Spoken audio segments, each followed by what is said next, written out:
Monday on Your View. Welcome to the show. I am Murayo Afolabi Brown. As always, I have the ladies with me.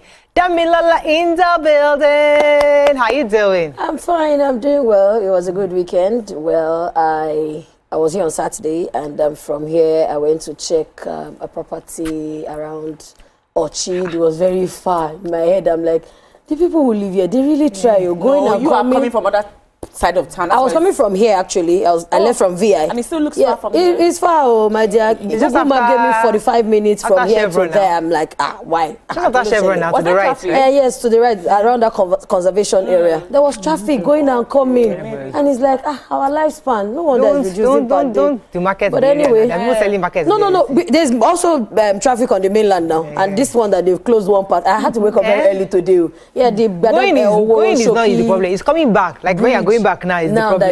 I didn't even want to face it, so I woke up earlier to do Eco Bridge through Ikorodu Road, and now can't cause traffic for our side. Yeah, now we go expect us till October. We can't stay there. But by and large, it was a good weekend, and we're here today. Alaja Nima Akasha Zebere.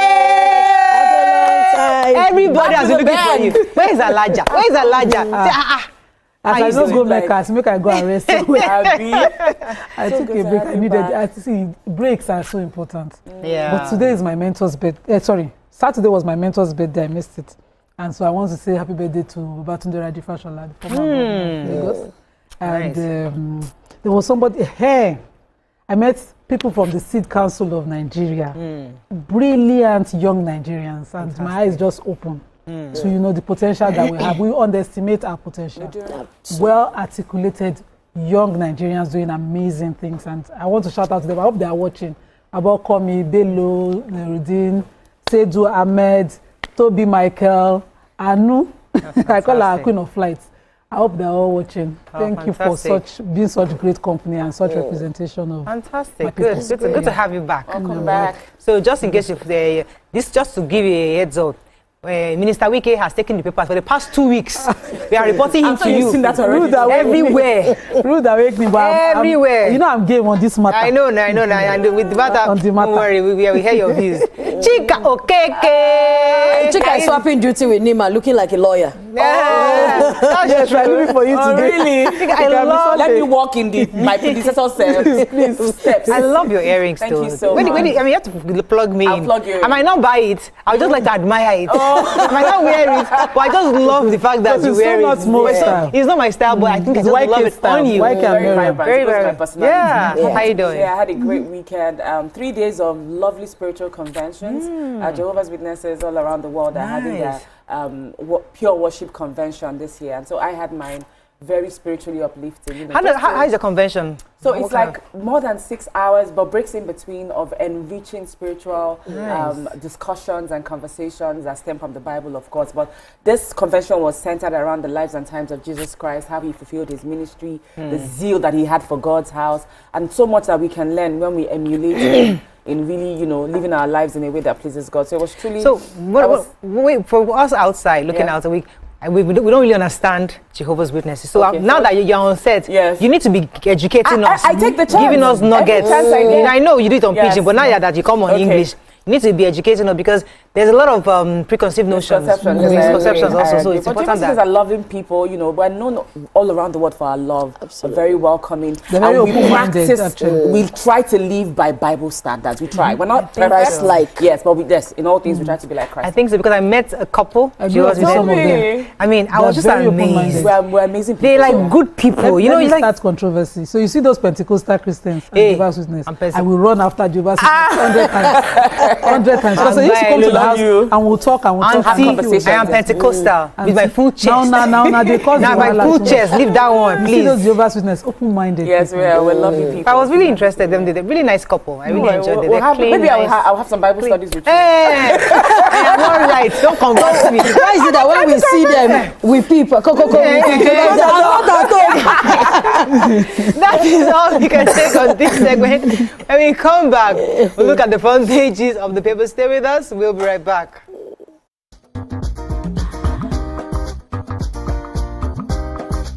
Stay tuned. Your View will be right back.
Thanks for staying with us.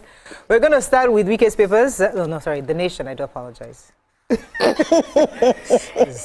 Safeguard. They just, I'm getting confused. Let me see. Presidency defends Tinubu's visit to St. Lucia. PDP factions set for showdown at National Secretariat. CG Forest Guard makes case for personnel. South-South APC leaders okay Tinubu for second term. And PDP factions set for showdown at National Secretariat. I can't see that one. Okay, ex-footballer, 4 others arrested over 22.6 kg cocaine at MMIA. Okay, which story are we starting with? Okay, I have NSCDC intercepts 4 Kano Lagos bound truck. 4 with stolen cables and transformers. And thank God in this paper. Well done, NSCDC, because you will not understand how personal this matter is. As I call house now, they are pack our cable. We don't have light, and it's been 2 weeks. Eco Disco, please. I know that you have been dealing with this. Help us. I need light. So the operatives of the NSCDC in Ondo State have arrested 4 suspected vandals of allegedly transporting telecommunication wires, cables, electric transformers from Kano to Lagos. The names are Mogaji Ibrahim, 40 years old, Umaru Adamu, 32, Abba Muhazu, 19, and Adamu Idris, 25. They were apprehended at the old toll gate on their way on the Lagos Expressway in Odigbo local government area of Ondo State. And the spokesperson of the NSCDC said that these suspects were intercepted following credible intelligence, and now they have been arrested. They are looking for ways to find their sponsors and whoever is behind them. They were in custody. They were in possession of a BEDC, that's the Benin disco equipment such as transformer parts, high tension cables, copper and armored cables, other cut-to-size metal objects from Kano to Lagos. We had this happen between the military barracks and Volks. The entire cables falling down and rolled off. I'm still indicting the military. Daylight, whether it's night light safe or daylight safe, somebody should not be doing such a thing, around the military barracks. That's criminal. That's CUC security, the thief cable. And nothing happened, So snake don't get hand inside. So they're looking for their sponsors and the syndicate behind them. I hope that is, so to stem that. So I have the one that says the ex-footballer, 4 others arrested, over 22.6 kilograms of cocaine at the MMIA in Lagos. And the Nigerian National Drug Law Enforcement Agency, NDLEA, said it has arrested 1 ex-international footballer, Segun George Hunkarin, alongside with his business partner, Nruka Emmanuel Chinedu, over attempt to smuggle a consignment of cocaine into Nigeria through the Muritala Mohammed International Airport, MMIA, Ikeja, Lagos. The director of NDLEA Media and Advocacy, Femi Babafemi, in a statement said that Chinedu, known for conveying clothes from Turkey to Nigeria and foodstuff from Nigeria to Turkey, was first to be arrested upon his arrival at the Lagos Airport on Tuesday. Babafemi also said that the search further revealed that his carry-on luggage had 37 wraps of cocaine weighing 800 grams that were concealed in his hand luggage. And further investigation also showed that he was on an Ethiopian airline from Turkey, but transited through Addis Ababa, Ethiopia. And he had his accomplice was in Lagos waiting for him. His accomplice was the ex-professional footballer, Segun Hunkarin, who used to play for Brazil so many years back. And he was arrested at the car park upon investigation. He also said that another Europe-based businessman, Amen Okoro Gostheim, was on Friday arrested by the NDLEA operatives in Lagos Airport while attempting to traffic 5,000 pills of tramadol and 225 milligram packaged as known malaria drugs such as Lonart, Amatem, and Aluctem to Spain. That's crazy. Oh my So goodness. sometimes we wonder that we buy drugs and they don't work. Most times it has been infiltrated. Oh my God. Okay, so the Commander General of the Nigerian Forest Security Service, Dr. Joshua Osatimeyi, has said that arming forest security operatives will be a game changer in the security landscape of our nation. According to him, he was speaking yesterday to reporters after he had done this nationwide tour across the 36 states. He said the governors should consider recruiting from them, that's the NFSS, to get personnel to help secure the forest areas. He said that Ebonyi and Anambra are 2 states that have actually already gone ahead to recruit, and they've seen the changes and differences in the security apparatus in their states. He said, I think it was Ebonyi has recruited 2,600 youth from the organization last year, but he's relatively safe and peaceful. And same thing with Anambra too, have done the same thing. So they're asking that all the state governors should see how they can recruit from them the Nigerian Forest Security Services so that they can actually help to include the security apparatus according to our states. Yes. Have a story? Yes. The presidency is now defending the President Tinubu's visit to St. Lucia. The presidency is saying that those who are questioning the purpose are misguided, mischievous, and uninformed. They have described the visit as a historic and strategic engagement that is rooted in deep ancestral, diplomatic, economic, and cultural ties between Nigeria and the Caribbean. They say that this visit by the Nigerian leader will pave the way for rekindling of our ancestral bonds, ignite a new era of diplomatic, cultural, and economic possibilities between our nations. And this was the president in a statement by Bayo Onanuga, who is a special advisor to the president on information and strategy. Interesting. Yeah. I used to date a guy from St. Lucia, Chivo. President should greet him for me. Yeah, don't drop info. I'm blocked. Daily Sun. Nigeria can't move forward without rotational presidency, says MBF, Sani, and others. PDP crisis, I stand by position of Southeast National Working Committee, BOT on NEC, and the National Scribe, says the Governor Mba. FG holds controversial dues for private firms, sets 25 million naira interim cap. And food prices surge, traders decry low patronage, consumers want federal government's intervention. I'm not sure which story we want to take inside. One story I have inside story from, Metro News and Punch, and this is a very encouraging one. So the Kwara State government, arrested street urchins, beggars in the Ilorin metropolis, and they charged them to a mobile court in Ilorin, where a senior magistrate sentenced them to community service.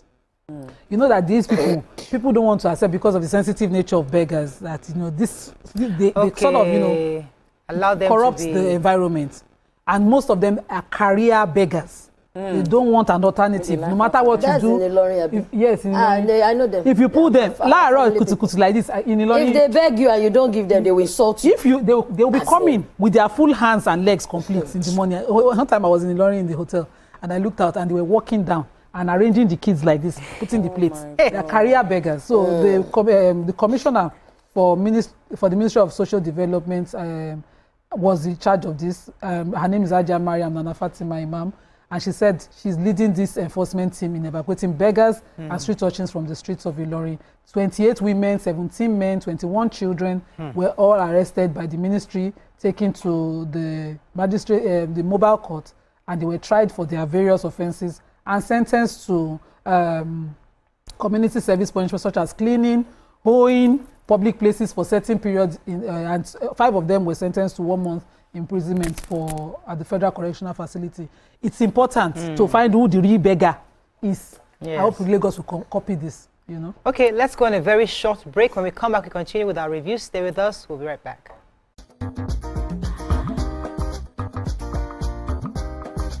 Stay tuned. Your view. Hey, my people, I greet you plenty. My name na Chika Okeke. My name na Uwi Balogun. My name na Damilola Banire. My name na Moyo Faraway Ahmed. If you also call me Moyo, listen. And this na Abigail. And I dare on top your view pigeon. I'm going to bring you bass, boost. I don't get person will be single mother before. He carry another man show, say, now my husband be this. This na wetin you want. After that day, the man you go see him again. If you snooze, you lose. If you miss this show, you miss out. On top this our show, I not dey gree for anybody. When you dey find the husband, you not see sign say the guy smart, you don't vex, don't give signs. If they look for person, we will give them to you. Fact as it be. Men no they ever get fault. If baby not there for her, na the woman. Talk no they be person, make person no fit talk true inside. But for this country, we not say if we open court in the morning, waiting no good, no good. Me and my sisters, hey, we go tanda gidigba for inside studio to give una all the latest information. We not even take responsibility for the children. Please the man. And that's some warrior.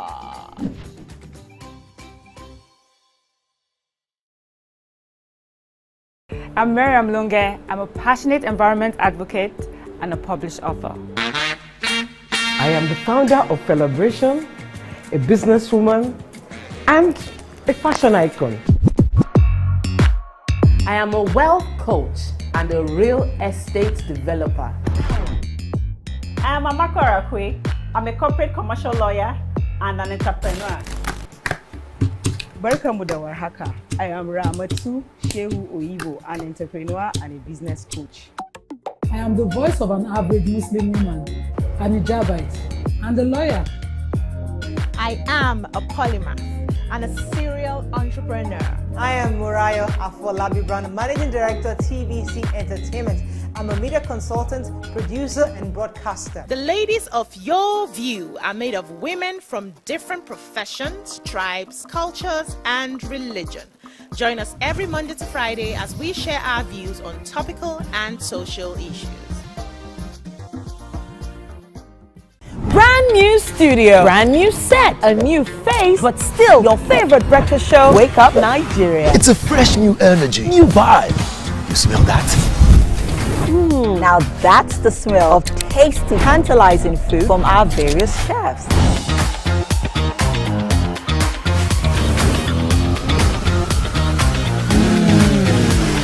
And when it comes to sports updates with insightful analysis, the place you want to be is Wake Up Nigeria. That's right. Every second there's a fresh occurrence, and every minute there's a story to tell. Keep abreast of happening locally and internationally via the news updates of Wake Up Nigeria. It's light camera fashion, where we strut, slay, and sashay, and keep you updated with all the latest fashion trends. Level up your morning. Watch Wake Up Nigeria, where every morning begins with a spark.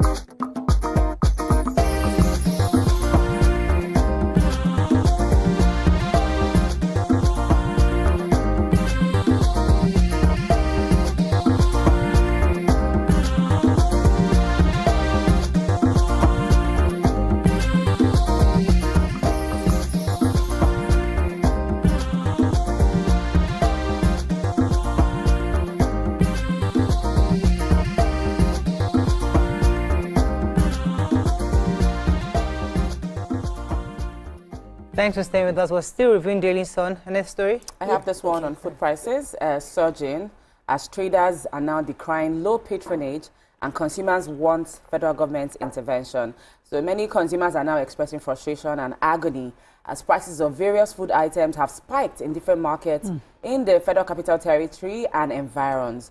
According to a survey, this development has caused a strain on both traders and consumers, as many households are now finding it difficult to even feed. According to reports, the astronomical price rise has affected all markets, including those in satellite towns. The traders and consumers are lamenting the impact of this hike on their businesses, their lifestyle, and calling for federal government to they're urging government to regulate prices. For instance, at the popular Orange Market on the Abuja Kefi Road, a basket of tomatoes, which sold before for 25,000 naira, now goes for as high as 65,000 and 75,000 naira. Same goes for onions, a large bag of onions, which used to go for 15,000 and is now going for 45 and 50,000 naira. You know, so even pepper that was sold for 10,000 naira in March now goes for 17,000 naira. So even for people who sell fish traders are now decrying low patronage due to the price hike. Some of the sellers are now saying that they have had to sell below cost price just to turn over and attract more customers. People who are buying are saying we can't pay once, so they end up paying 2 or 3 times in installments, depending on what the amount is. And so one of the traders highlighted that sometimes they even go home without selling. They sell maybe as low as 5,000 naira. And some of this things, some of the factors that are contributing include the cost of transportation. And so they're asking for the government to help, you know, with the price hike so that we can stabilize the market and boost patronage. Well, we're feeling the effects here as well. Pepper is still very high. Expensive. There's some things I don't even buy again. Plantain, I've stopped that. I can't buy that's a no-go area. Yeah, plantain, 10,000 naira for the bunch, for that small bunch. 10,000. I said, oh, madam, don't worry. Yeah, 1 tuber, 7K, 8K. How many of us want to eat it? It's been a long time I don't eat yams in my house. Switch to sweet potatoes. I cannot come and keep myself. I have the one that says Lagos police accused of conspiring to hand over child to suspected traffickers. And an investigative reporter in the Freedom of Information FOI request to the Lagos State Commissioner for Youth and Social Development and another to Commissioner of Police has alleged that both secretly gave out a dispute paternity child to suspected traffickers. And the FOI was dated June 16, 2025, signed by the editor, Security News Alert, Juliana Francis. It was addressed to the Honorable Commissioner for Youth and Social Development through the Lagos State Commissioner for Information. Also, copies were sent to the Domestic and Sexual Violence Agency, DSVA, and Family Social Services, Igondo, LCD, Alimosho, Lagos.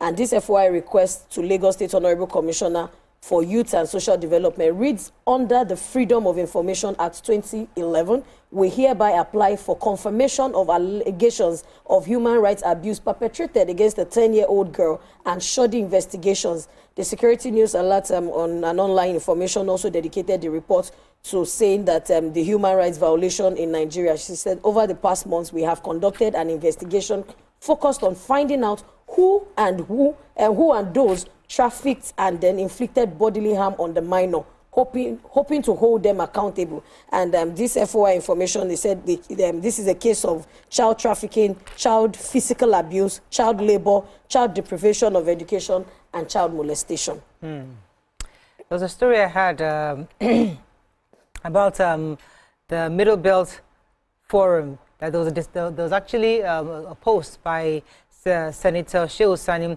saying that rotating the office of the president between the North and South is something that is imperative. According to him, right now, many Nigerians still believe that when the presidency comes to their own region, it will benefit their region. But we've seen that even during Buhari's time, it didn't necessarily benefit his state or other places around his own region. Same thing with during Jonathan's period. We didn't see the same thing. So eventually, after doing this over the years, Nigerians would naturally realize that rotational presidency in the North and South is not necessarily what we need for development. So he's saying that for now, it is necessary because of where we are as a people.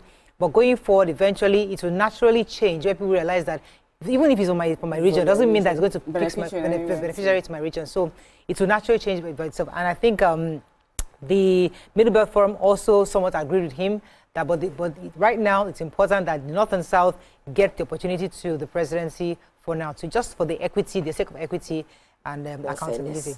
Okay, moving on now to the Nigerian Tribune. Colonel Umar lists Sultan Oyinlola, 37 other military officers as members of the June 12 movement. Saudi Arabian government approves burial of Dantata in Medina. Tax reform bill, Senator Adeola commends Tinubu for passage to law. Mining dispute, aggrieved firm seeks intervention of Tinubu, IGP, and others over encroachment on Nasarawa site. I think let's find one more story. FG to begin boat and manufacturing phase. Phase out rickety vessels. Okay, that sounds interesting. I actually have that story. Okay. So let me just quickly take it. Sorry, 1 second. I was actually going to give... So the FG has said that they're making plans to begin manufacturing of boats in the country in a bid to phase out rickety vessels and curb incidents of boat mishaps. Now, the Executive Secretary of the Nigeria Shippers Council, Pius Akuta, he disclosed this over the weekend, and he said that the Ministry of Marine and Blue Economy and the Nigerian Inland Waterways Authority, NIWA, were working tirelessly to minimize the level of accidents on the inland waterways. He says that they're looking at new ways of making new boats in Nigeria to phase out the rickety wooden boats that easily capsize. He says when we look at the kind of boats we have now, they shouldn't even be on the waterways. We shouldn't be putting humans in those boats. We have not properly professionalized boat making in Nigeria, which is why we're still using wooden boats. But according to him, in the master plan, the blueprint is that the Minister of Marine and the Blue Economy has inaugurated, and there are plans to fabricate proper boats with the right specifications. And he's urging us to continue to use the life jackets that they're distributing to save lives and for users to actually use the jackets for their own safety. There are manufacturing opportunities in this country that lots of rich philanthropic Nigerians are not seeing. Somebody can just say, okay, I have some funds. Let me take up this industry and build textile. There's so many industries. We're just waiting for government. Our A-list artists that have gone global, they buy car. In billions that cost of that one car. That one car can set manufacturing, but they're not the thinker. We're not because they just want to arrive for the owners of the money. They work hard. But you see, some people, but it's just the Rockefellers, all the countries we go to, somebody sacrificed. You have to. Let me take my studio, Judy. You must be rich so that we do the right thing. The Saudi government, Saudi authorities have approved the burial of prominent Nigerian businessman and philanthropist Alhaji Aminu Dan Tata in the holy city of Medina. So Medina is where the Prophet Muhammad was buried. And for sentimental reasons, Nigerians pray to die on the Hajj, right? So that they can get the opportunity to be as close as possible for their sentiments, And this is because he died on the 28th, which is Sunday. Was this on the 28th? On Saturday. And he has since been buried according to how we understand Muslim burials to be, which has to be immediately. Some people were even saying 4 p.m. So usually we target before the next prayer. We target that 4 p.m. just out of for ease, to gather people and not to bury the person in the dark. It's not like a goat that you roll over. People assume that the horridness of the burial was because you cannot keep the dead, and a dead can have a wish. It just shouldn't be. It's their burden and their decision to make. You can have a last minute wish, dying bed wish, and it must be followed. So it doesn't mean for my family, for instance, my father would say, "Don't take me to the village." But every of our people who died in Lagos those days, they were taken back home, no matter the number of hours required. My father-in-law, we had to travel within less than 24 hours of his burial. My husband just, the moment he died, prepared the body and had to move back to the village. The person can decide where they want to be buried, and the number of days it requires is okay. So what does that have to do with the Saudi government? Because he died in UAE and he insisted to be buried, his wife had been buried in Medina. And he wanted that gravesite. So those were his dying wish, and the family wanted to follow it through. So people criticize it for being a rich Muslim's wish, as opposed to everybody's wish. Okay, any other story? Yeah, the tax reform bill, Senator Adeola commends Tinubu for passage of law. The chairman of the Senate Committee on Appropriations, Senator Solomon Adeola, has applauded President Bola Ahmed Tinubu for signing into law 4 landmark tax reform bills that is poised to transform Nigeria's fiscal landscape, eliminate burdensome taxes imposed on the vulnerable Nigerians, reduce tax compliance complexities, foster domestic productivity, and help position the country as the destination for choice of foreign direct investment. In this statement, Senator Adeola, who is also a member of the Senate's Finance Committee, that midwifed the law, said that with the enactment of these 4 transformative tax laws, Nigerian Tax Act, Nigerian Tax Administration Act, Nigerian Revenue Service Establishment Act, and Joint Revenue Board Establishment Act, that the President has demonstrated yet again purposeful leadership and political will to initiate and see through critical reforms required to promote inclusive growth and economic development in Nigeria. He also mentioned that, importantly, it is worthy to mention that these reforms will deliver tangible and far-reaching benefits to ordinary Nigerians. Key amongst these is the 0 rating for VAT on essential goods and services such as basic food items, education, healthcare, sanitary products, and locally manufactured pharmaceuticals, making them more accessible and affordable to the general population. In addition, individuals earning 800,000 or less annually are fully exempt from personal income tax, thereby easing the financial burden on low-income earners and boosting their disposable income. These kind of stories don't make headlines. I mean, we're hearing about the tax reform, but a lot of Nigerians are not focused on it because it's too much good news. The good news doesn't really get the attention of Nigerians. But it's important for us to break it down over again. And I'm happy that it doesn't start until January 2026. So we have at least 6 months to continually sensitize Nigerians so they understand the benefits to their pockets, because that's very crucial for Nigerians. When the E starts to come, it's like the CNG. Somebody was talking about price of food. Most of the cars and buses have been converted. I use one of my... We're not seeing the effects yet. That's the problem. Nigerians don't change. So you're buying a cheaper commodity to run your transport, but you're making the profits from the fuel, petrol. So it's the Nigerians. Yes. So even though you have a CNG, but the bus is cheaper, but you're not changing the price because price is already high. No concern. You're making profits. We have to run. Okay, unfortunately, that's all we can take on these papers. That is all we can take because on weekends papers. Because I think we are doing this to July 6th. July 7th or so. July 7th. Yeah. So we'll continue to... We have barely a week more. That's all we can take on Front Page Review. When we come back, we'll move on to our hot topic of today. Stay with us. We'll be right back.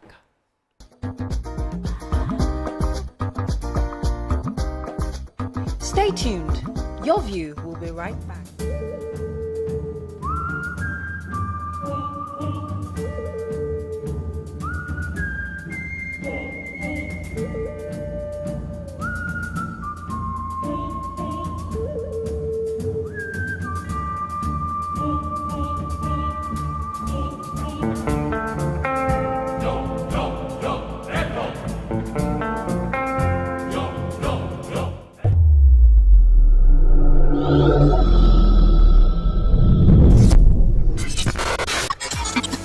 think you can outplay me in this game of wits and knowledge? Can you go 7 rounds without flinching? I meant answering 7 questions correctly. How well can you hold your liquor? If you're curious, then join us for the most exciting conversation and games with your favorite celebrities on 7 of 7.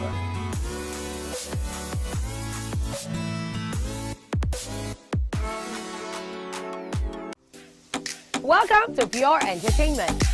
What would you like to order from our menu today? We have the regulars.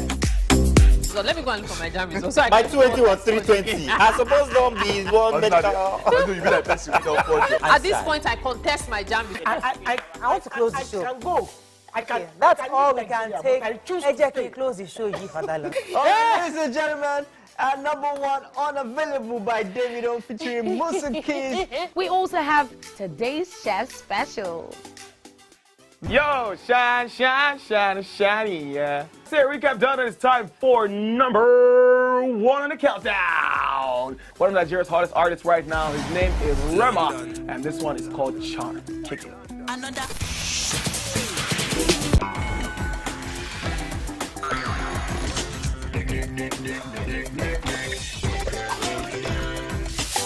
For dessert and a bit of nightcap, we have the nighttime and online specials. I want to start the gym, yeah? But do you know one thing that's actually keeping me back? You should start the gym though, you're getting fat. Cricket.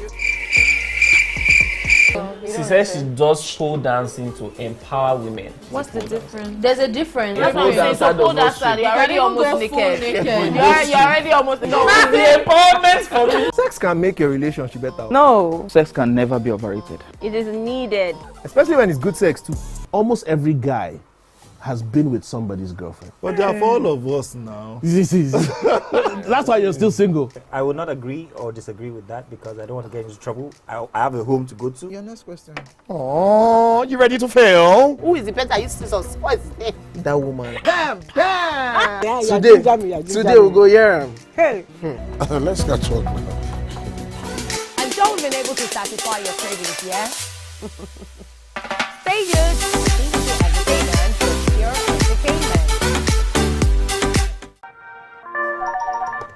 Hello, TVC Communications. How can I help?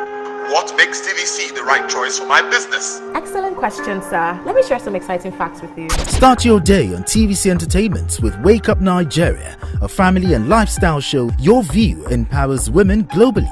It's your view, let it count. Entertainment Splash delivers the hottest celebrity trends. On TVC News, we keep you informed with breaking news and in-depth analysis of events shaping the world. I will continue to speak the truth. TVC News at 7 and TVC News at 10 p.m. delivers the most important stories of the day. Max FM, your hit music.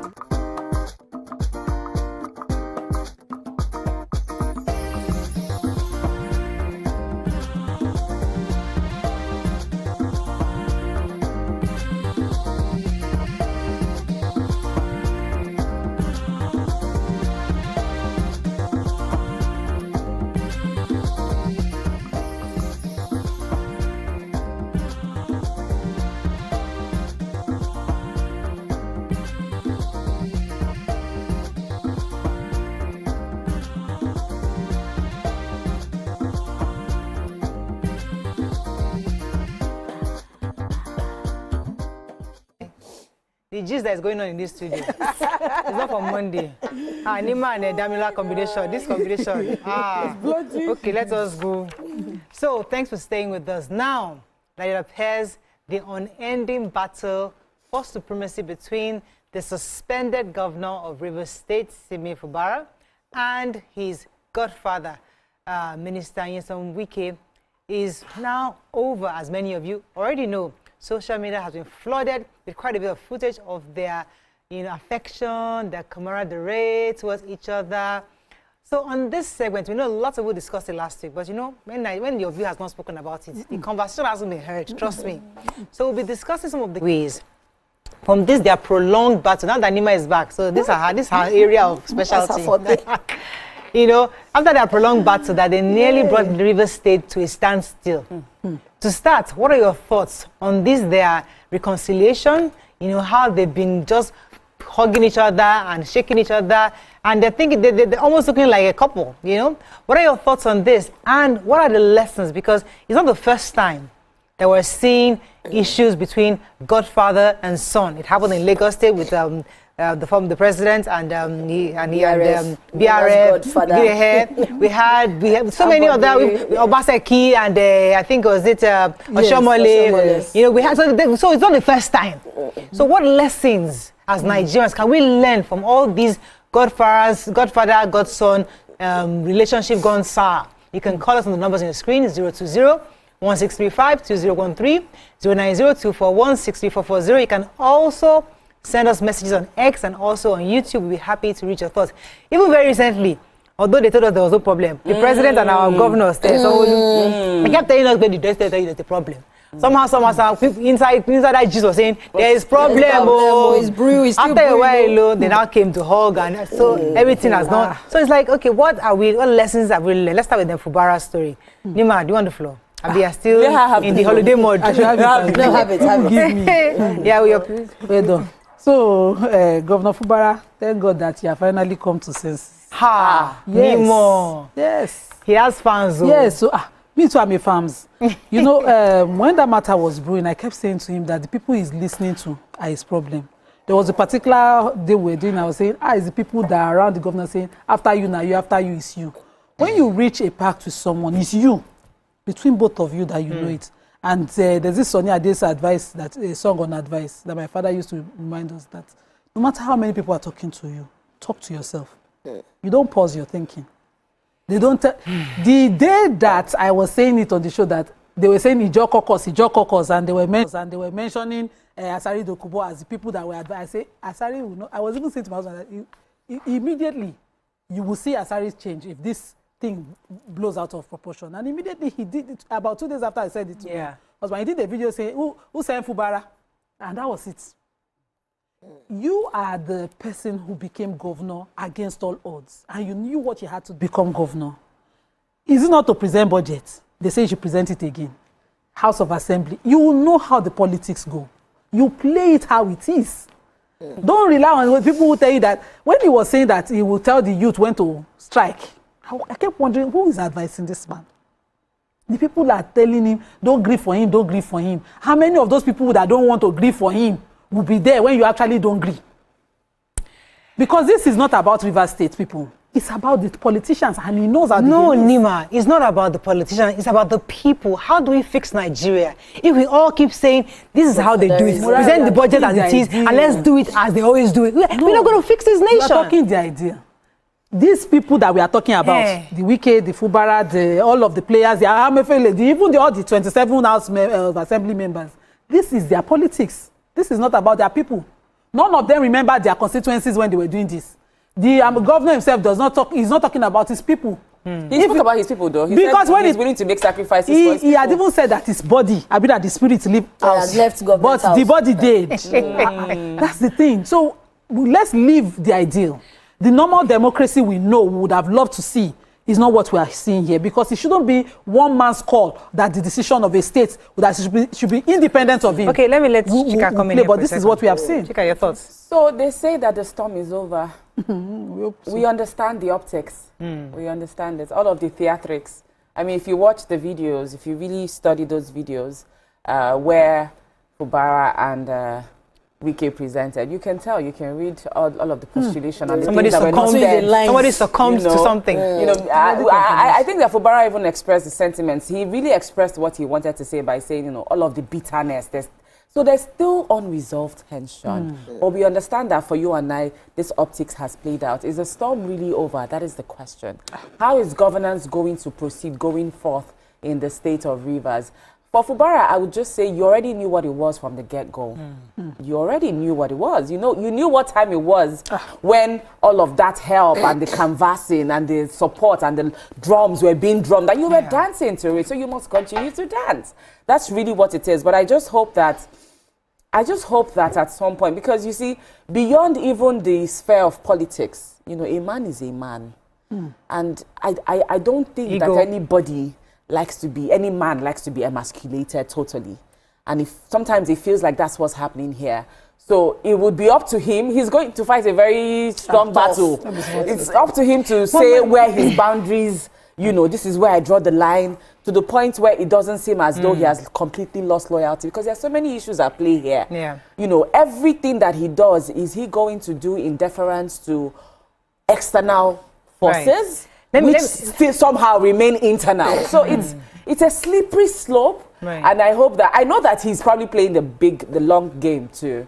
It might seem as though, you know, he's looking like a puppet right now and he's cowering, but you never know. He might just be playing the long game, which is... Let me come to you, Dami. I think for once, if we'll go back to government class, it used to be democracy is for the people, by the people, but things have changed. No, that's what they still teach in school. That's what they teach. That's what she said about reality. Coming to reality, it no longer plays. But my point here is that we keep doing this thing over and over and over again. He who must dine with the devil must have a long spoon. And I remember that jokingly, maybe Governor Fayoshe said it in one of their events, that you will see spirit, things will chase you. But it also boils down to the fact that if somebody is not strong enough, like my father will say, he who does not have skeleton, they don't invite you to politics. That's my father's take. But if you are not strong enough, you are going to be like this puppet. And we have seen so many other governors behave as though they are puppets because there's a godfatherism factor that actually wheeled them in. Excuse me. They weren't probably voted for in. Some people seem like they were rolled in like tires. Like, just go there. Now we put you there. But it also brings us back to what Yorubas call adeun. Do you understand? You had something going. I don't like this thing you're saying. You know why? You had something going. Because you know that if you tilt otherwise, there will be problem. And from the get-go, like you said, this was never about the people of Rivers. This was never about the people of Nigeria. Politics, they don't play it as though we are involved or we matter. They've never played it as we have a say. And if we also have to go back to this new trend that Peter for Nigeria is pushing for, electoral reforms, it also brings us back to who are the kind of leaders that we choose. Some people are the power that other people look for. Regardless. Somebody has proven to be the power, because if not, there's a sitting governor and there's an external factor who is a minister somewhere. So Damila, I hear you. And you and Nima, you made a point. I hear you. But you see, for countries that have done revolution, or there has been total disruption, if somebody say, you know what, there's going to be a day we stop this nonsense. There's going to be a day we say, you know what, we're done. Somebody has to be bold enough to say, I am coming against the Godfather system. Because the truth is that in some countries, Godfatherism helps some people. In some other countries, it's not so effective. We've seen it work in our society somewhat. But the people are getting more enlightened. They're getting more The electorate is not the same electorate that voted Jonathan in or voted Buhari in. The electorate that voted in Tinubu, they are totally different. And the ones that are voting the next president, they are more educated. They know what is going on. So we are in 2025, and we're saying, if somebody says, I don't want to be part of the caucus again. I want to focus on my people. I want to focus on development. Now we're saying it's politics. When should politics continually, or when should politics start focusing on the people, on governance? Because when political godsons and their godfathers have these issues, it disrupts governance. It does. Totally and completely. There are financial issues. There are issues of those who have been elected who are not able to do their work. So what do we want a nation or do we want a banana republic? That's the conversation for the people. I don't want to care about their politics. The Nigerian people, what do you want? What they want, they don't already put them for office now. You know, a vote and a no vote is still a vote. And they are voted. The people who put Fubara in office know that they couldn't have achieved it without on their own. He knew.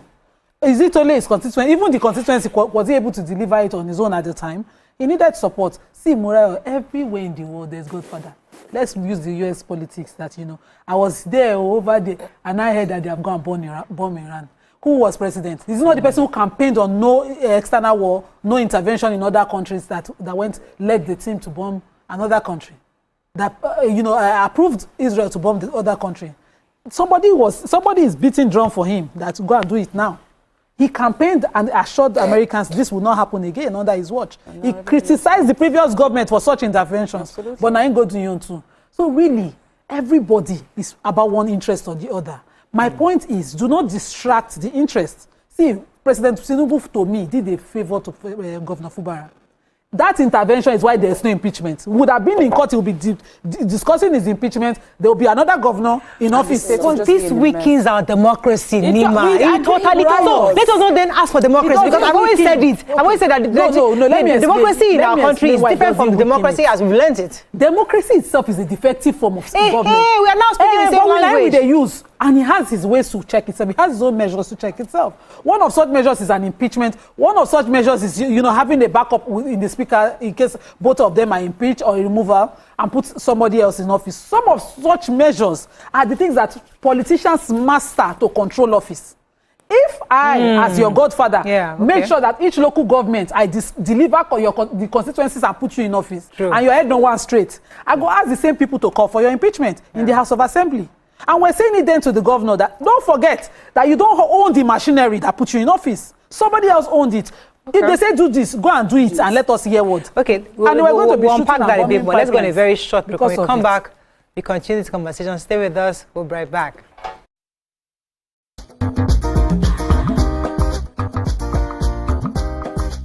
Stay tuned. Your view will be right back. In a country with over 300 plenty languages, why you go the only focus on Yoruba, Hausa and Igbo, where we get a common language where they unite everybody from Oga to even Madam sef and every person wey dey for street. That's why we dey introduce you 89.9 Yanga FM, the #1 urban pidgin radio station wey dey unite us all. From the award-winning breakfast show Wetin Dey with your brother, your friend Wale Po. Everywhere. So Bobo. You dey chop for this side. This na Cruise Express. And this go be the best 4 hours of our life. Country people, make una join us. Now we be What's Up Naija crew. Now we dey give you wetin dey sup for inside we country. Yes, so keep it loud. If God be your papa, why you not gonna make Yanga? Compound wahala. Now here we dey settle all the matter. Bro, we right here. Nobody better than we, right? Okay, now whispers be that. Make I just be the last sensible voice where you go hear. Now we be 89.9 Yanga FM. Get ready to step into the heartbeat of your city like never before. Welcome to Events Diary, where every moment is a celebration. From the electric energy of Owambe extravaganza, to the richness of our culture, to the sophistication of corporate gatherings, Events Diary is your VIP pass to the hottest gatherings in Nigeria. And guess what? I'll be your guide, your style icon. Each week, join me as I transform from traditional chic to corporate sleek. Whether it's a birthday bash or a high-profile gala, you won't just see it. You'll feel like you're right there with me. Aww. From meetings to evening soirees, I'll be there. Or to the trendiest street festivals or to music concerts, Events Diary has something for everyone. So join me as we explore the vibrant tapestry of Nigerian scene, one event at a time. Good morning, Marina Station and all the passengers. Efficient, it's comfortable. This development will go a long way in reducing congestion and emission. The trains are long-term solution to Lagos traffic challenges. This is where we take the final, decisions on policies, programs of government. I will have to ensure that, the narration of Lagos as a PLC is taken very, very seriously. This is a major pedestrian bridge linking Oyinbo here to Apapa Road over there. With this overpass, we are providing what we call permanent solutions.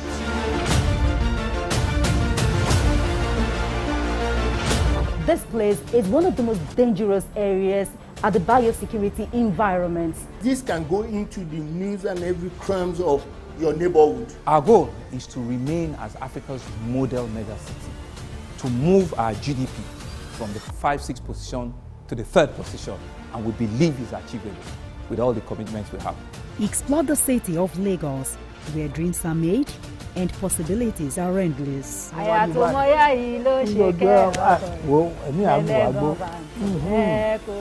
Adedoja Salamadini.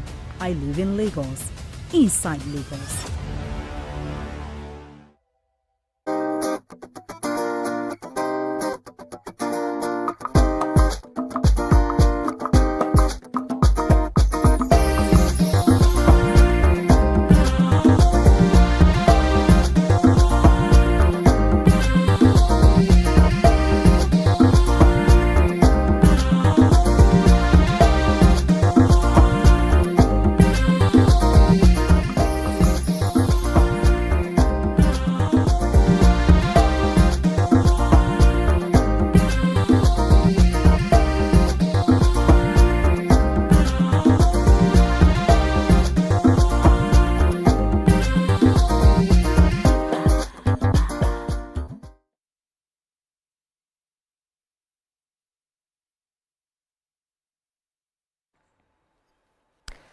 Thanks for staying with us. You can still call us on the numbers on your screen. We'd like to hear your thoughts and views on this conversation. 020-1635-2013, 090-241-63440. You can also tweet us at TVC, and your YouTube will be happy to hear your thoughts. Any comments so far, or you want to jump in? Yes, we have some comments. Go ahead, Chika. Somebody says that Governor Wike and Fubara was not smart at all. He would have played the fool for the first 4 years.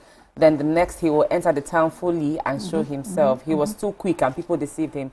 I would just say that going forward, for this second opportunity that you have been given, do the most that you can within the context and the framework of what or where your power resides. The people of Rivers State, to a large extent, can still benefit from your governance, depending on how you choose to go. So all of those pending projects, this is the time to start to execute while you continue to play your position. This is what you signed up for. So just live out the course of your tenure and create the most impact that you can create. The reason why I'm really confused about this thing is because I've always argued that I know that democracy as it is doesn't work for us. But Nigerians always make it look as if, oh, we're playing democracy, because they're playing that democracy card when something happens in a state and maybe a governor takes action and says, is that, or maybe the president says something about the governor and says that he's an independent state. How can the president influence it? You know, so these things happen. And you still think for a second that as a nation, what game are we playing? Because, I mean, the other time I was in China, and it's a socialist communist system where certain things, you can't do certain things. Every public the facility is for the people, and you cannot take ownership. And there are certain things that they follow you up to the letter. So, and that's something that in our own setting, it would be as if you are infringing on my right to do certain things, and they will infringe. They were infringing because there's a system of what they want to do. So my question is, how therefore? Because let us choose as a nation which system of government will work for us. For a long time. You know, that confusion, we must realize that we are confused. No, we were stunted. We were made to look less of ourselves. So we couldn't actually arrive at one collective one that is designed, factored without colonial influence, to arrive at a system of government that will work for us. These countries that we mentioned, they have decided. If you go to UAE, they know they do democracy there, but we go there, we love the system. We like how it's organized. We come back, we want freedom.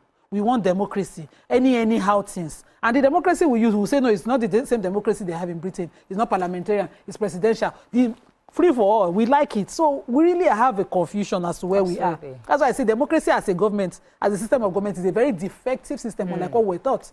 It's not government for any people, for people. Is it not? Even US now, can't you see how defective it is? It's for them. And it's the them thing we are suffering from. So we'll find a way. But the fact is that you cannot run office as a politician and pretend that the system doesn't matter. You must play it the way you understand it. So what we are doing now is, using this our own democracy, we must align it with our culture, our behavior, our reality and tradition, because it's very, very mixed. Our traditional rulers, they have say, godfathers, everybody has say. Who is really controlling population? It's a matter of numbers. Who is controlling the numbers? Who has more numbers? You play that game. You cannot now play it, finish, enter office, say, let's kill that person, let me remove that person. I wondered what Governor Fubara was thinking when he went to Bond and declared the House of Assembly locked. I wonder what he was thinking. He probably had some backing. That is the problem. You see those backing. You see those backing. If I were him, I would not greet those people. The way they used to say that a fly that does not have a technical advisor is the one that goes into the grave with the cup. That's how he has played. Let me take this call. I'll come back to you, Dami. Damilola, thanks. Adebayo, thanks for calling. You're live. We lost that call. Listen, everybody has political back. We have to take a few tweets and we'll wrap up on this. Go ahead. Okay, so I also think that in this system, there's been a template that has been run over the years. I don't think that there will be anybody that is ascribed a godson that will have enough footing to oust his godfather. Because your godfather is like steps ahead of you. They brought you in. They babied you into it. We saw a portion of that happen in Lagos State here, even where we're indigenous. I remember that I had a long call with my father trying to tell me what happened, trying to put me into the political landscape, what it was, what the meeting had been. And to me, it seems like you people want a different destination, but you are going the same route. You cannot be traveling Lagos by the express road and expect that you are going to end up somewhere in Kafansha. It's not possible. So if we do not really understand our route and look at which options is best for us, that we will follow through. Because the problem is still we humans. We are the ones that will say, oh, the crown sits well. And we are the ones that will come back and say, this crown is shaking. So what do humans, what do we want as a people? If we don't align, even confab is joking. Yes. If we do not sit and agree and follow it through. Let me take We have to wrap up. We have to messages. take a few comments. Yesterday says, Nima, stop giving excuses. Nigeria has been independent since 1960. No worry, continue. Sir Corey Michael says, Nima, democracy is defined. This is not our democracy. No worry, continue. Bukola says, okay, brilliant submission. I think Titilola Akinubi says, Godfather is everywhere, though subtle in some places. Just in Lagos here, the State House of Assembly impeached the speaker, the Godfather reinstated. Yeah, exactly. Well, Mount Rushmore says, Wike is not the only person to sponsor a successor. Even Tinubu gives his godson freedom to govern. He will wait for you at a junction of second term. So, you know, this thing of Godfatherism, or this thing, it is the that empowers that Godfather system.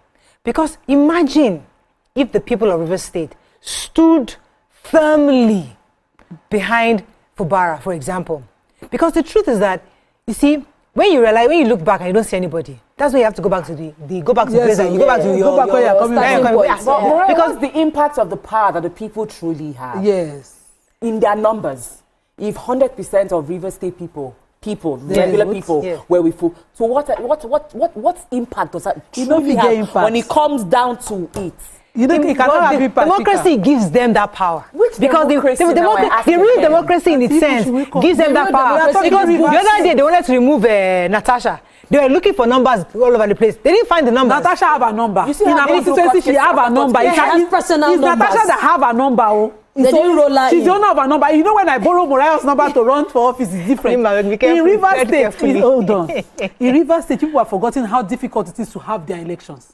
It used to be gone with elections. Now we go tell you where to queue and vote. That's how River State elections are known for. Yeah. And so we know how they got the numbers. And we know you cannot now get the numbers that are be saying the people of River State. Which people will hear Papa? How many people will really come out? You know, even Benue. Remember I was saying the other day that, you know, when the devastating killing happened in Benue, and it happened day one, we didn't see the people come out. It was until one person in living in Abuja came all the way, did a video. You know, so I'm talking the responsibility of the people now. Because if the people know something like this happened in our town and they came out en masse and said we need accountability on this, nothing happened. So it's still the people that empowers this complacency of our democracy, this weakening of our democracy. Because if you are indeed about democracy as it should be, if Fubara should feel empowered by the numbers behind him. Unfortunately, he looked back and the people are also sleeping. They're sleeping. That's why I have to go back to his first place. His Godfather, well, let me reconcile because you are the one bringing me here. You know, it's not pushing me. They're not there. So that's feedback to Nigerians. That as we are seeing, as we're moving forward to our elections, let's be sure. What do we really want as a people? We need to be very clear. Let's demand that the elites, these informed people that we those of us that we usually come out to say this is how democracy should be, all those right-thinking Nigerians who come out after the fact every time, especially in River State, to come and be deciding what was right and what was wrong. Can you people please go to the polls? Carry your children, go to the polls. Yeah, so go and decide who is in office so you can decide how the democracy will run. It's not the people who are ready to do one man shot, 10 man die politics at elections that you could be talking to. Because when they decide, you cannot say anything after. That's all we can take on this, and we're wishing Governor Fubara the best and the entire people of River State. Let's go on a very short break. When we come back, we'll move on to the next segment. Stay with us. We'll be right back.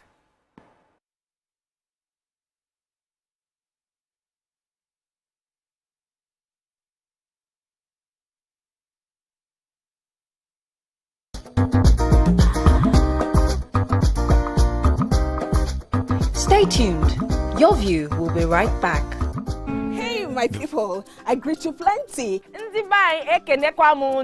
name is Nachika Okeke. My name is Uwi Balogun. My name is Damilola Banire. My name is Moyo Faraway Ahmed. If you also call me Moyo, listen. And this na Abigail. And I dare on top of your view pigeon. I'm going to bring you bass, boost. I don't get person will be single mother before. He carry another man show say now my husband be this. This now what you want. After that another day, the man No go see am again. If you snooze, you lose. If you miss this show, you miss out. On top this our show, I not dey gree for anybody. When you dey find the husband, you not see sign say the guy smart, you don't vex, don't give Signs dey always. If they look for person wey go give am to you, fact as e be. Men no dey ever get fault.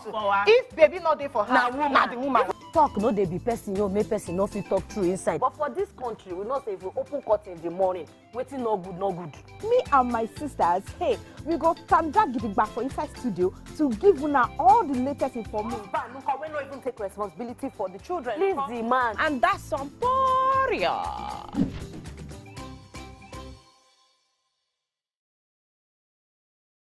I'm Miriam Lunge. I'm a passionate environment advocate and a published author.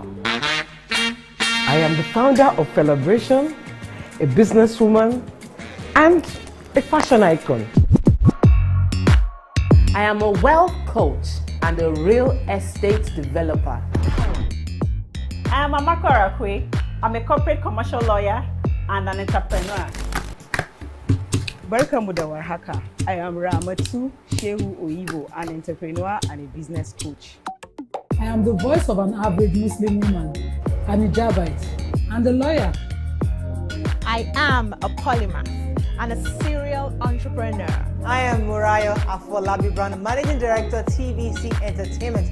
I'm a media consultant, producer, and broadcaster. The ladies of Your View are made of women from different professions, tribes, cultures, and religion. Join us every Monday to Friday as we share our views on topical and social issues. Brand new studio, brand new set, a new face, but still your favorite breakfast show, Wake Up Nigeria. It's a fresh new energy, new vibe. You smell that? Now that's the smell of tasty, tantalizing food from our various chefs.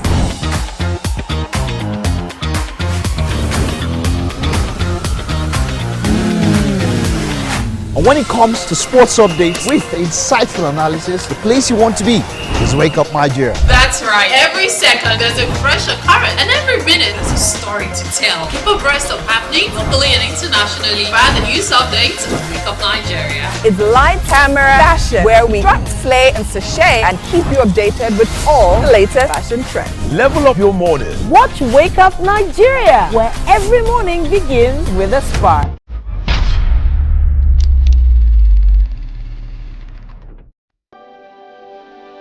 TVC Communications, Nigeria's leading independent broadcast company, has been officially designated as a great place to work. Over the past 3 years, we have transformed our workplace into one which is respectful, caring, rewarding, and provides great benefits to all our 500 employees. We thank our team for giving us the chance to show that partnership between employer and employee really works. TVC Communications, officially designated as a great place to work, and now the only broadcasting and media company not just in Nigeria but throughout continental Africa to be fully certified.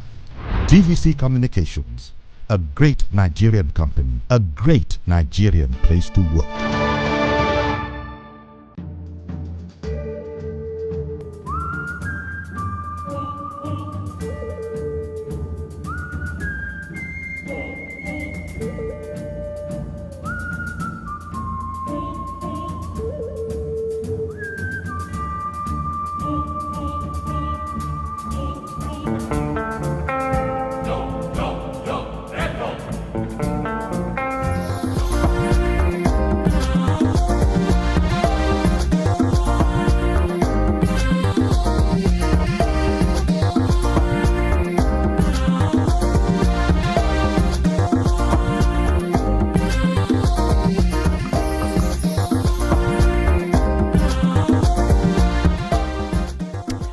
Thanks for staying with us. So, a few months ago, we were discussing the importance of the local government, especially now that their resources or their budget is supposed to be coming directly from the source through the Supreme Court's judgments.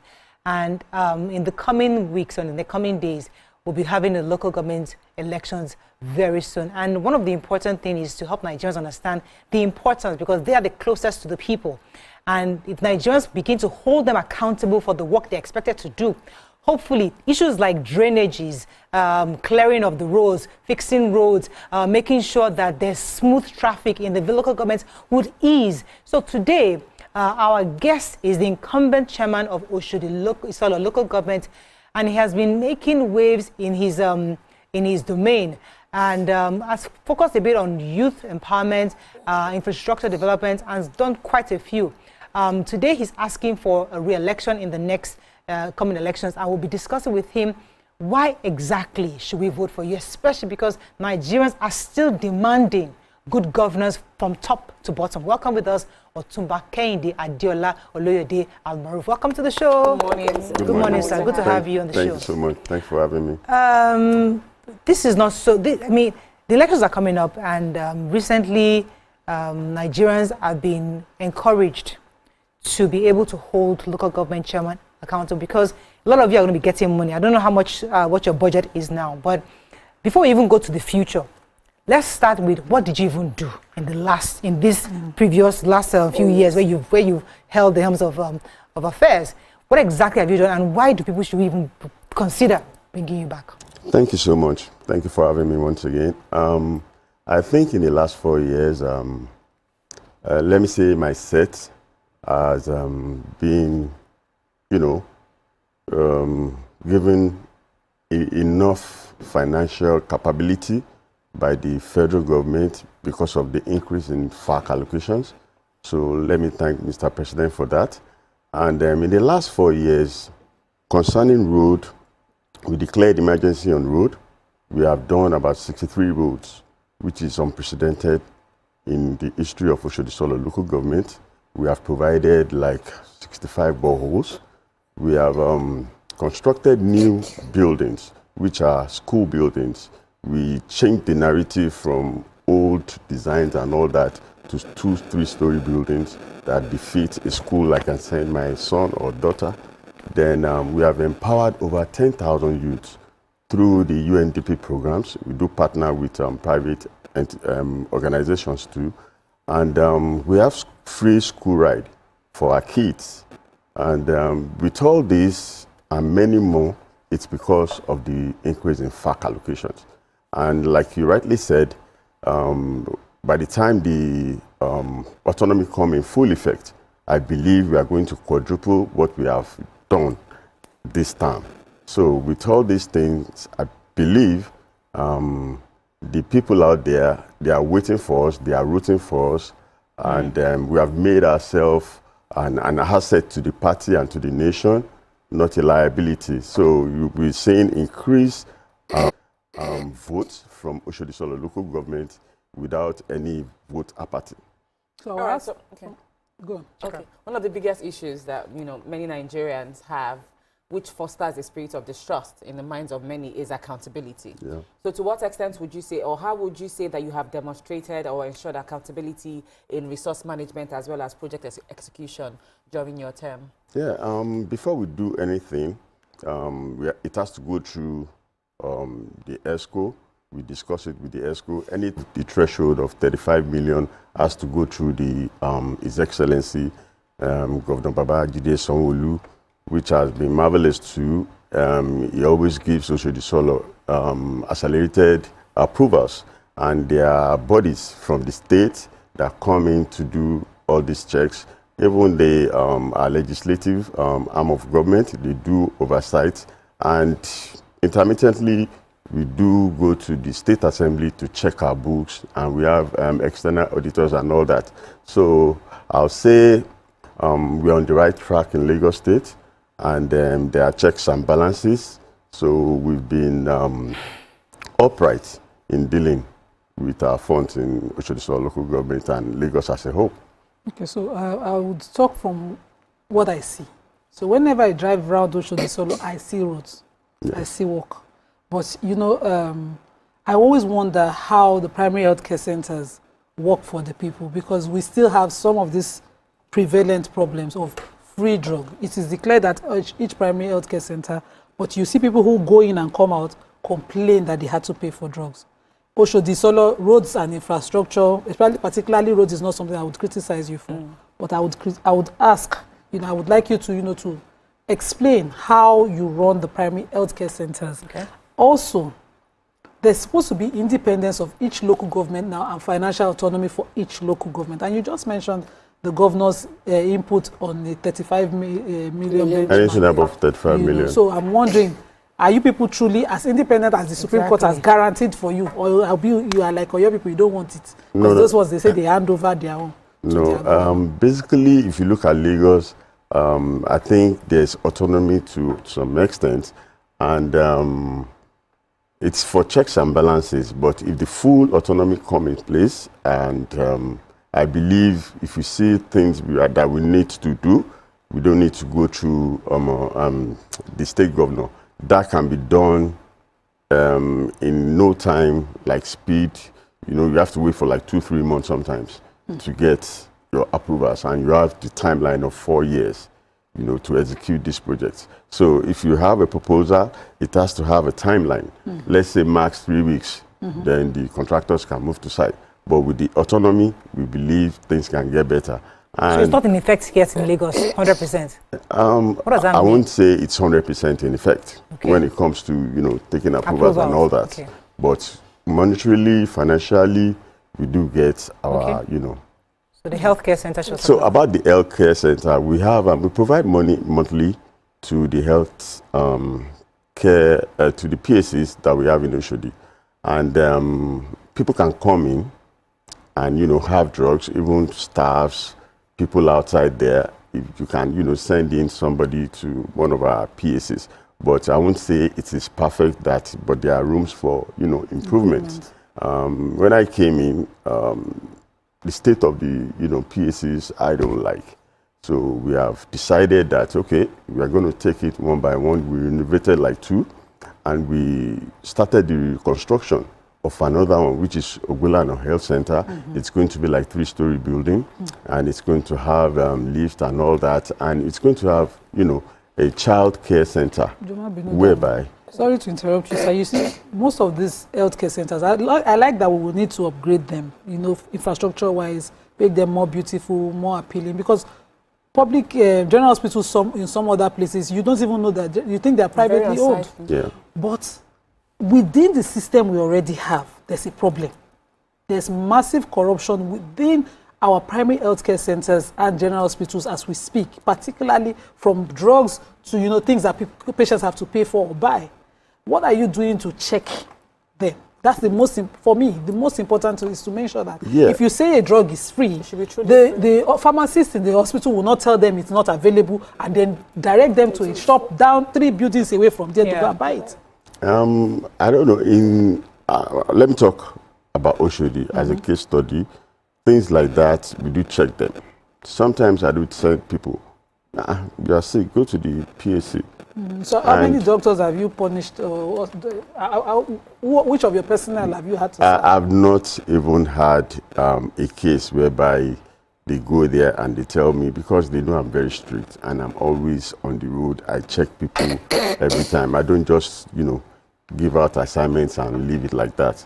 So I want to talk about Oshodi. Things like that are not happening. I don't know about other local government. I think somebody from YouTube, or Noche is saying that, Moses Ade is saying that, please tell him the healthcare center in Ajibulu needs renovation. So you just mentioned that, and there's another question from another person, but I'd like to pick the words on the street like I know. In Oshodi local government, you already mentioned that you are an asset to the party and not a liability. Yeah. So being an asset to the party, do you feel that it guarantees you a second term in office? And again, we've seen so many godfatherism factors. Are you aligning with your godfather? Are you planning to stand alone? Because we know predominantly that there is the MC Oluomo factor in Oshodi. So what would you have to say to this? Well, he's part of the system.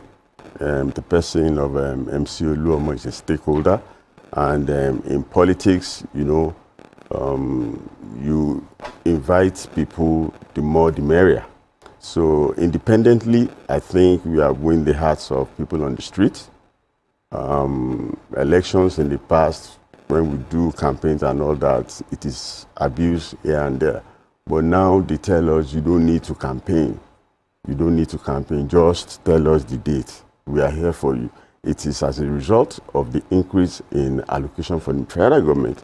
If any local government in Lagos State is not performing, the people of that local government should hold the chairman accountable. Okay. Because I can tell you authoritatively that we have enough funds.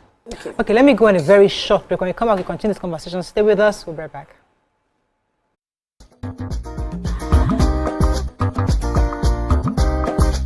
Stay tuned. Your view will be right back. Imagine a country with over 320 plenty languages. Why you go the only focus on Yoruba, Hausa and Igbo? Where we get a common language where they unite everybody from Oga to even Madam self and every person wey dey for street. That's why we dey introduce you 89.9 Yanga FM, the #1 urban pidgin radio station where they unite us all. From the award-winning breakfast show Waiting Day with your brother, your friend Wale Po. Everywhere. So Bobo. This na Cruise Express. And this go be the best 4 hours of our life. Country people, make una join us. Aww. Now we be What's Up Naija crew. Now we they give you what they sup for inside we country. Yes, so keep it loud. If God be your papa, why you not gonna make Yanga? Found to a holla. Now here we dey settle all the matter. Bro, we right here. Nobody better than we, right? Okay, now whispers be that. Make I just be the last sensible voice where you go hear. Now we be 89.9 Yanga FM. Get ready to step into the heartbeat of your city like never before. Welcome to Events Diary, where every moment is a celebration. From the electric energy of Owambe extravaganza, to the richness of our culture, to the sophistication of corporate gatherings, Events Diary is your VIP pass to the hottest gatherings in Nigeria. And guess what? I'll be your guide, your style icon. Each week, join me as I transform from traditional chic to corporate sleek. Whether it's a birthday bash or a high-profile gala, you won't just see it. You'll feel like you're right there with me. Aww. From meetings to evening soirees, I'll be there. Or to the trendiest street festivals or to music concerts, Events Diary has something for everyone. So join me as we explore the vibrant tapestry of Nigerian scene, one event at a time. Good morning, Marina Station and all the passengers. Efficient, it's comfortable. This development will go a long way in reducing congestion and emission. The trains are long-term solution to Lagos traffic challenges. This is where we take the final, decisions on policies, programs of government. I will have to ensure that, the narration of Lagos as a PLC is taken very, very seriously. This is a major pedestrian bridge linking Oyingo here to Apapa Road over there. With this overpass, we are providing what we call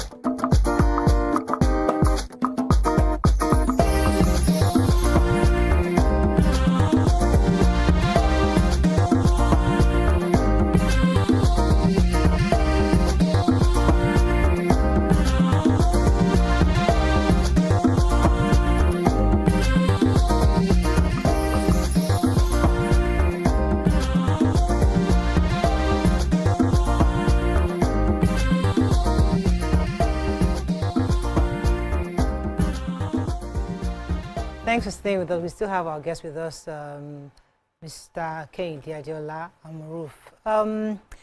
I'd like to go into the future because it's about what do you see for the people of Oshodi? Because, year in, year out, we have politicians come on the table and tell us the same thing. We do borehole, we do healthcare, we do education, we do this.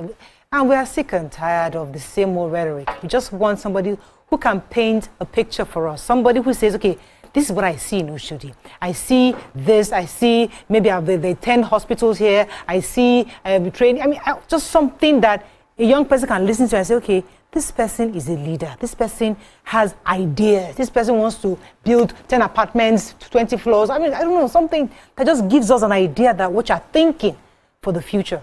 Yeah, I'll say we need to improve. I'll go back to roads again. We need, because if you look at Oshodi, all we have is commerce, which is the markets and transportation. Okay. So we paid more attention on the enclave where we have all the markets and all that. You know, that will improve. There is no place in Oshodi that you apply that is not interlocked. So people, the business are booming. Okay. It is bringing in more people. But in the near future, we are looking at, you know, upgrading most of our PSAs. We had an incident some time ago, I think about 2 years ago. There was a referral from Oshodi to Isolo from a patient. But before he got there, the guy gave up, you know. So we are thinking we need something in Oshodi for ourselves that will be, you know, standard of, yes, so that they don't need to, you know, push our people around.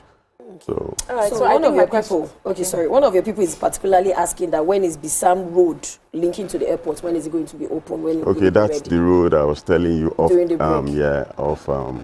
Abolaji link, we are like 95% done. So we are going to connect Abolaji link to Bissam.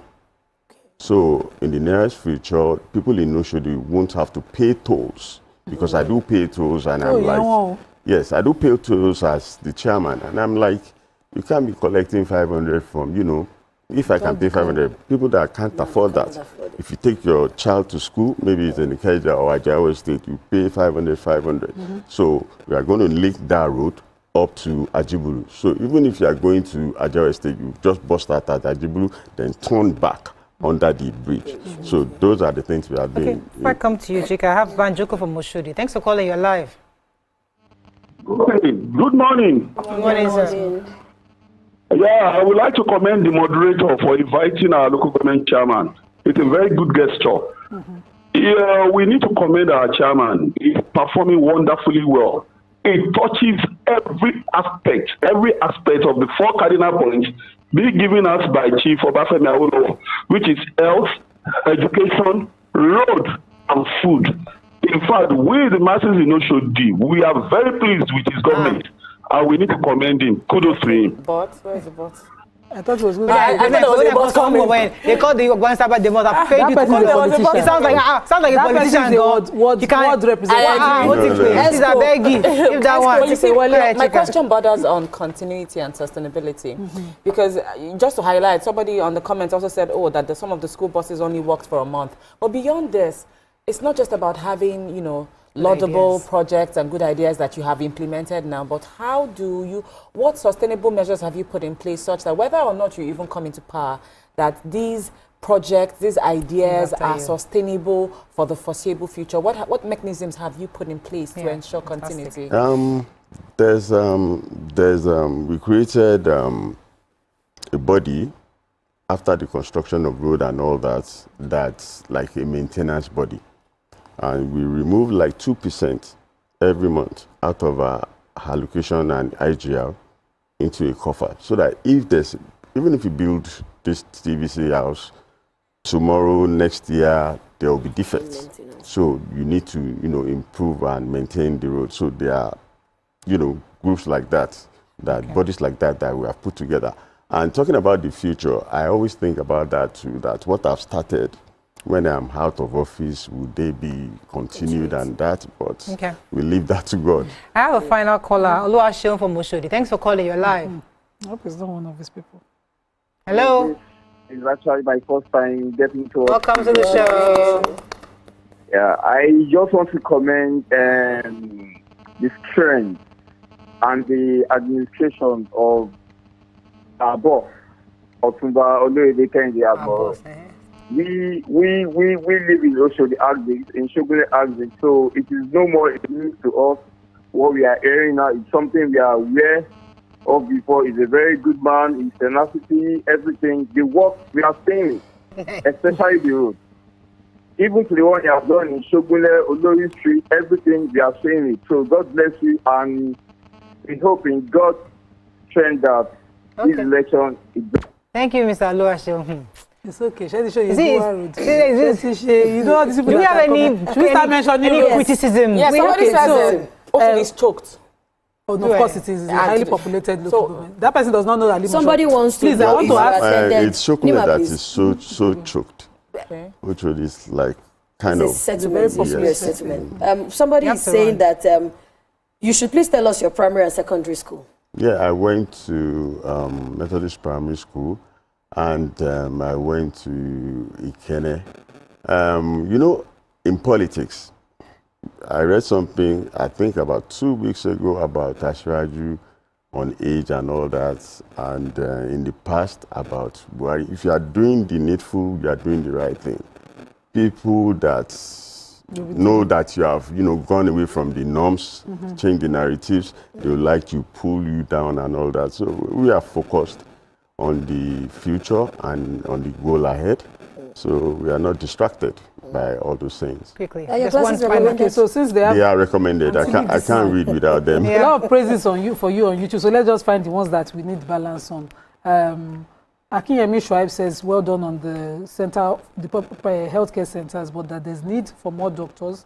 Also, the betterment is criticizing the free ride. And all of you in all the local governments have that free school bus, free meals. So how have you sustained? You have just 30 seconds. Also, the betterment, let me say, we know them very well.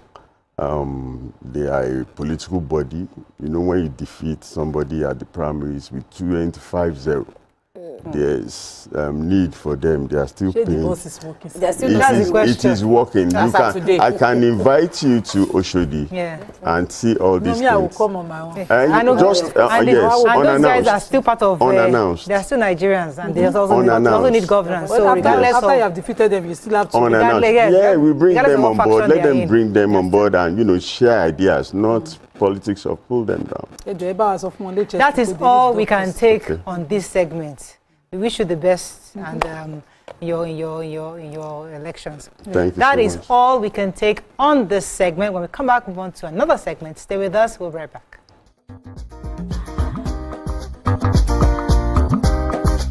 Stay tuned. Your view will be right back. My people, I greet you plenty. My name is Chika. My name is Damilola Banire. My name is Moyo Faraway Ahmed. If you also call me Moyo, listen. And this na Abigail. And I day on top of your view pigeon. I'm going to bring you bass, boost. I don't get person will be single mother before. He carry another man show say now my husband be this. This now what you want. After that day, the man you go see him again. If you snooze, you lose. If you miss this show, you miss out. On top this our show, I not dey gree for anybody. When you dey find the husband, you not see sign say the guy smart, you don't vex, don't use signs. If they look for person, we will give them to you. Fact as it be. Men no dey ever get fault. If baby not dey for her, na the woman. Talk no dey be person, make person no fit talk true inside. But for this country, we know say if we open curtain in the morning, waiting no good, no good. Me and my sisters, hey, we go tanda gidigba for inside studio to give una all the latest information. We no even take responsibility for the children. Please the man. And that's some warrior.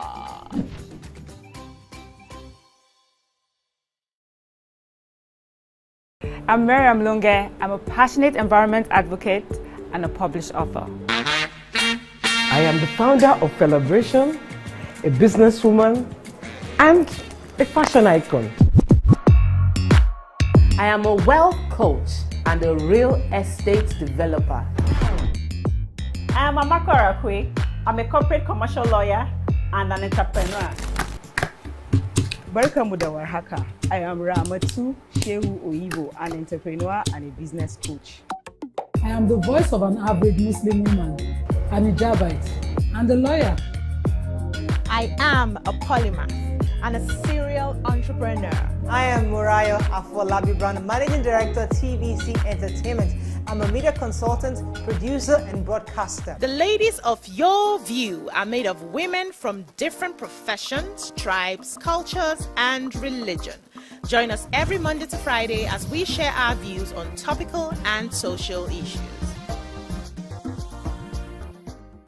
Brand new studio, brand new set, a new face, but still your favorite breakfast show, Wake Up Nigeria. It's a fresh new energy, new vibe. You smell that? Now that's the smell of tasty, tantalizing food from our various chefs.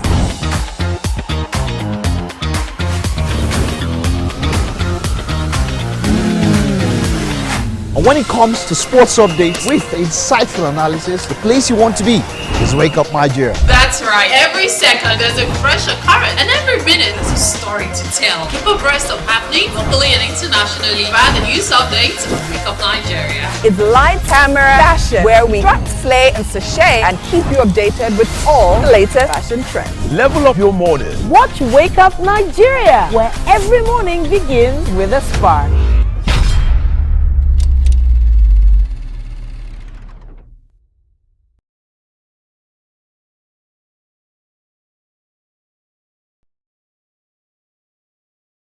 After we meet our commentators, joining us.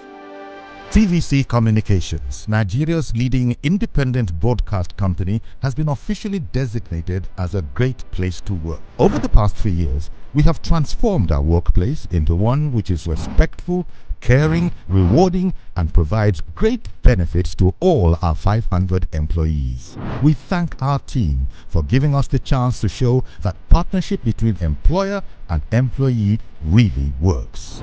TVC Communications, officially designated as a great place to work, and now the only broadcasting and media company not just in Nigeria but throughout continental Africa to be fully certified. TVC Communications, a great Nigerian company, a great Nigerian place to work.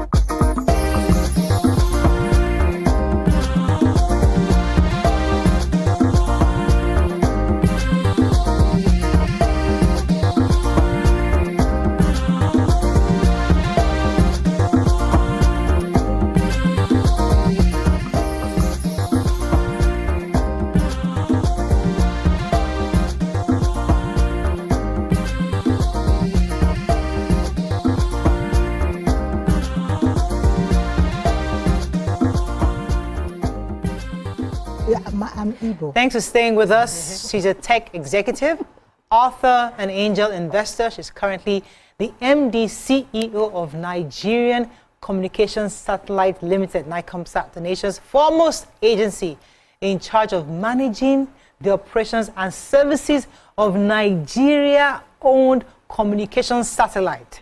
She was recently awarded the Most Outstanding Female CEO of the Year 2024 by the 5th Business and Excellence Awards. Not only that, she also is a recipient of the Women Innovate INWED 2024 Women Impact Leader Awards recognition this year. Her contribution as a female technologist and making positive impacts in society has been quite noted. Welcome with us, Jane Egerton Idehen, to the show. May see a powerful woman like this, you know, yes. You smell it, you sense it, you feel it. She's so... NICOMSAT, long. Like, you need to even do NBC, NICOM satellite. I'm thinking, how did you get... So let's start with your tech journey before we get to how you got to NICOM. I like the way you said how. So it wasn't intentional. Okay. Because I studied engineering, but I studied engineering because you know how it is. In hindsight, I knew that I was drawn to challenges. I just heard my mom, you know, eavesdropping with another woman. And literally was like, this is very difficult course. My son is studying, everybody is failing out. And I'm becoming like, I like that one. I think I want to do that one. So it was more about engineering. At the time I was graduating, you know, it was when oil and gas was the thing, banks. So I was actually hoping to work in one of those. But in my 4th year, I did an internship as a satellite company because I was told I really wanted to utilize my engineering skills. And I was told that that's one of the companies where if you really want to utilize your engineering skills. Nigerian company or international? It was a British company based in Nigeria. So I went there, I did an internship. And after that, I was telling someone the other day on Friday because I was looking at the window, looking at the dishes from my office. And like, that used to be my job. I used to work as a teleport engineer on Ajesa Diogo Stallion House. And I used to run a shift 2-4-7. In short, because I was single, I used to tell everyone to give me their shift. Because I could make extra available, money. So, you know. So it was interesting. So that's how I got it. I really wanted to utilize my engineering skills.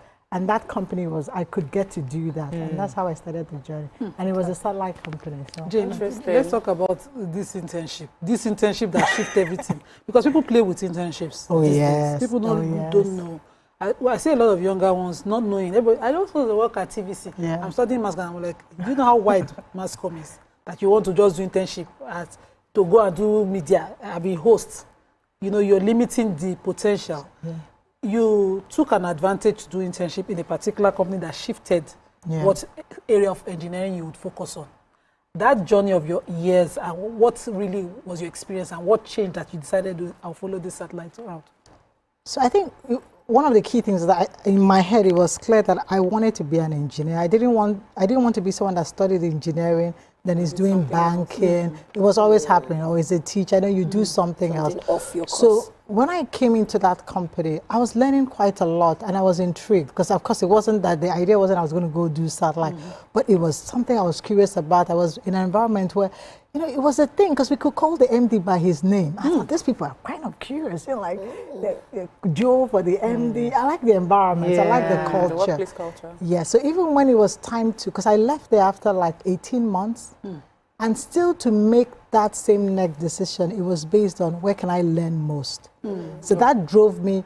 And I heard someone say that at the first 5 years of your career, you should be more curious to learn, to expose yourself to as much knowledge as possible, not necessarily money. So you will be trading in money in some cases. Because you are probably taking the oil and gas route. I probably would have earned more from the beginning.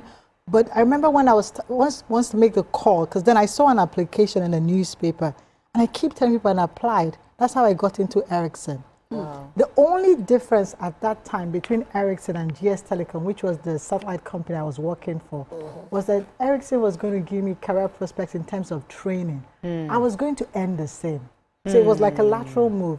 And I remember it was difficult to make the call because they kept asking me, you have to give us an answer. And I'm like, I'm still thinking about it. And I was analyzing with my friend. I was like, the only difference is that these people said they're going to train you. So Ericsson had told me there will be a training, I'll be exposed to all this new tech. So that's the only difference. Because in terms of pay, it was the same thing. Interesting. So I think in terms of internship, I think people should be curious at the beginning. Just you don't even know yourself. I don't think I really knew. You didn't really know who what your strengths are, what you really are, what you really like. So it's when you keep exposing yourself, you start to figure out. I love that. The first 5 years, go in there, suck it in, and then you now have an idea where you go. So I'd like to know, being in a male-dominated field, engineering is not something that is very common for women.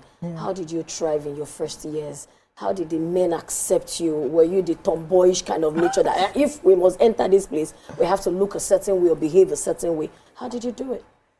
So I think I really became aware of this kinds of topic when I graduated. As a student, I never went into engineering thinking, you know, I know people had told me that, oh, engineering is tough, it's mostly men, but in my class of 100 students studying electronics engineering, UNN, there were 10 of us women. That's and we never felt too, like, by the way, I'm very proud. Yes, great. But I never thought in my head that, oh, we're not going to be, you know, I'm not going to be good at it because all these guys are men. But I think it first hit me when I went into the job workforce. market.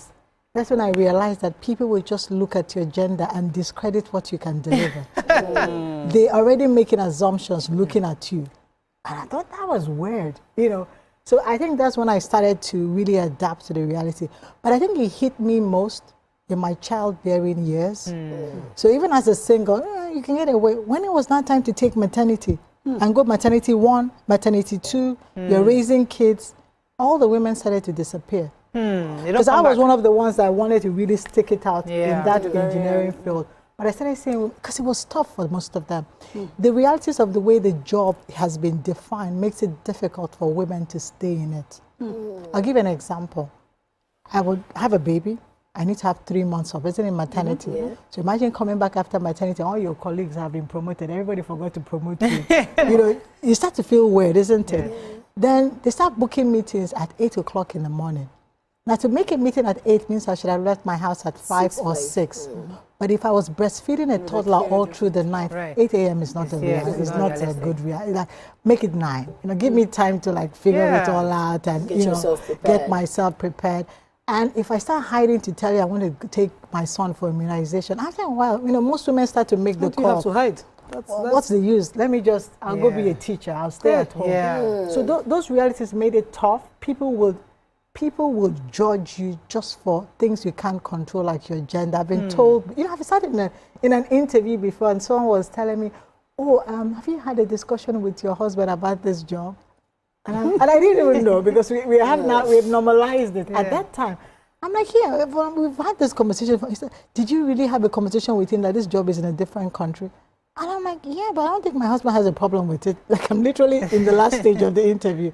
So I remember going home, you know, as you reflect with your husband, like, oh, you know, they asked me this question, that's because. And I said, they asked me this, like, why would they ask you that? If I was the one, would they ask me, have I discussed with my wife that the job, you know? So you have all those things that tend to subconsciously, because of the bias. But I think that's where it really hits me. I have to do a follow-up with that, because how are you as CEO now? How are you helping other women behind you to fix that problem going forward? Thank you that you said that. So I think about 9 years ago, so intentionally I started creating mentoring groups where I was working. And it became so light, because women will come to me and ask things like, how did you do it? You know, how are you doing it? What's the... And I told them the best way is to show you, rather than keep telling you. So I'll create mentoring groups. So people will dial in. We will bring a similar profile person, and she would share, but it was no holds barred. It wasn't one of these things of 5 things to be. No. It was like, tell me, how did you do it when you came back from maternity and they decided that you were the only one that wouldn't get promoted? Or how did you do it when they wouldn't put your name because everybody thought she's going to get another baby soon, let's leave her. This is baby dumb. She just got, you know, people are subconsciously making decisions for you without involving you. So we were having those kind of vulnerable conversations, and women loved it. At some point, there were like 300 women dialed in from different countries, because I was working for multinational in boardrooms. That's how on high demand these sessions were. So when I was leaving the company, people were insisting I should replicate it, because I wanted to hand it over to HR. That's how I started Women and Career. Basically, the name tells you. You can tell I'm an engineer. It wasn't a fancy name. Yes, Women and Career. Straight to the point. Let me get on a very short break. We'll come back and start with Chika. Stay with us. We'll be right back.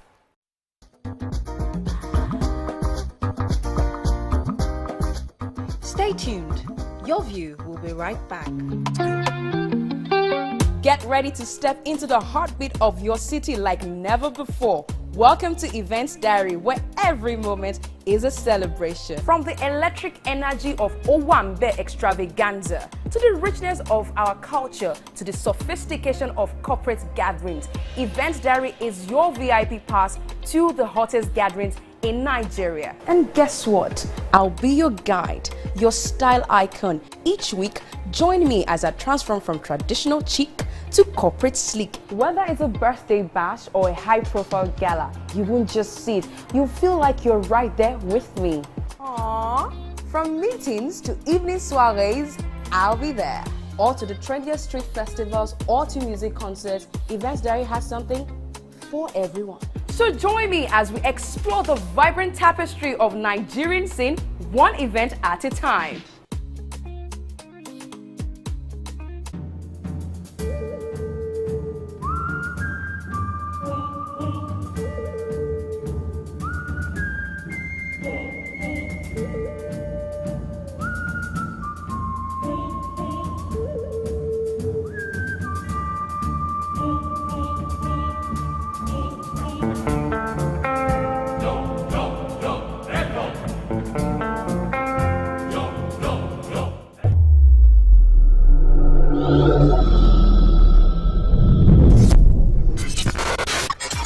Do you think you can outplay me in this game of wits and knowledge?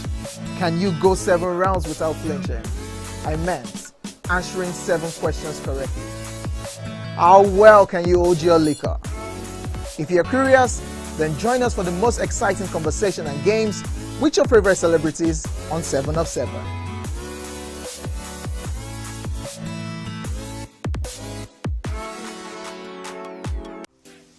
Welcome to Pure Entertainment.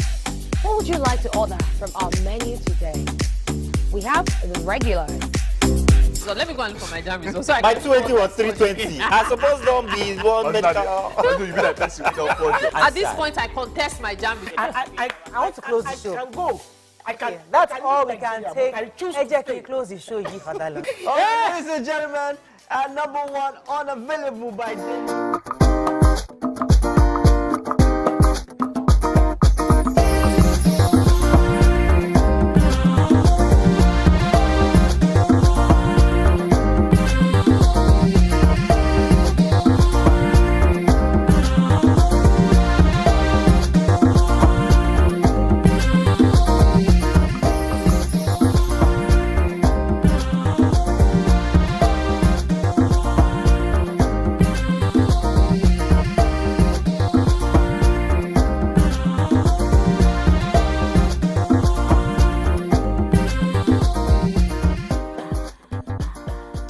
Thanks for staying with us. We still have our guest with us. Chika had a question. Yes, I just wanted to talk about successful women like yourselves. You know, it's very daunting, all that you've been able to achieve, you know, very accomplished, written so many books, spoken at so many events. You're a woman in a male-dominated field. Right now, if you were to be asked, as at today, what would you define success for you as? And how has that vision or that perspective of success, how has it changed for you over the years? So success is changed, actually. So I always say that you define it yourself, not what people tell you success. Because you can then try and achieve their goals and realize that this doesn't make me happy. Right. So I did, when I started in my career, I actually was running away from poverty. Okay. If you read my books, you know I grew up in Nigeria, so I was technically running away from poverty. So success at that stage was just having enough money to feed, take care of myself, and live a good lifestyle. And after a while, it wasn't that. I wanted to make sure that the people behind me, I have, you know, create some kind of impact for the people behind me. Now, it's more than the people behind me, is that you want to open doors so that people like you have a chance. So success for me has always been, how can I ensure that the things that are truly true to me, my priorities, I can stay focused. Because those are the things that make me happy. Ensuring that my marriage works, my kids, my family, we're still together, that my career is thriving, that my spiritual life is where it has to be.